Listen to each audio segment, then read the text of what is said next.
এবার ফারাক্কা বাঁধের 109টি গেট খুলে দিল ভারত।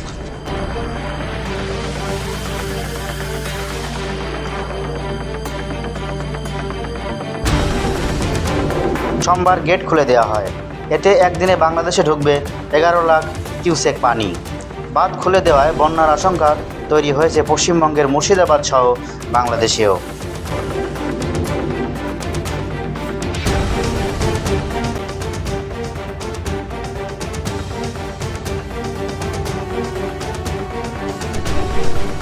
সোমবার ব্যারেজ কর্তৃপক্ষ জানায়, প্রতিবেশী দুই রাজ্যে বন্যার জেরে পানির চাপ পড়েছে।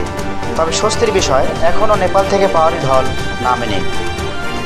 ফারাক্কা ব্যারেজ এলাকায় পানি বিপদসীমার 77.34 মিটার উপর দিয়ে বইতে থাকায় বাধ্য হয়ে গেট খুলতে হচ্ছে।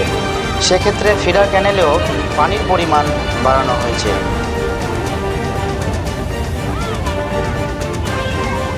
ফারাক্কা ব্যারেজের জেনারেল ম্যানেজার আরদেশ পান্ডে বলেন, ফারাক্কা ব্যারেজ কর্তৃপক্ষ সবসময় অ্যালার্ট রয়েছে, প্রতি মুহূর্তে নজর রাখা হচ্ছে। খুব কম সময়ের মধ্যে যেভাবে পানির চাপ তৈরি হয়েছে, তাতে 109টি গেটের সবগুলি খুলে না দিলে ব্যারেজের ওপর বড় চাপ তৈরি হচ্ছিল, বড় ক্ষতি হয়ে যেতে পারত। আপাতত ফিডার ক্যানেলে 40,000 কিউসেক ও ডাউন স্ট্রিমে 11 লাখ কিউসেক পানি ছাড়া হয়েছে।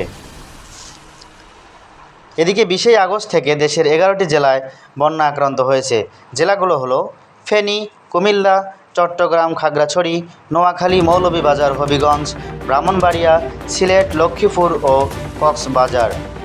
এসব জেলার 77টি উপজেলা আক্রান্ত হয়েছে।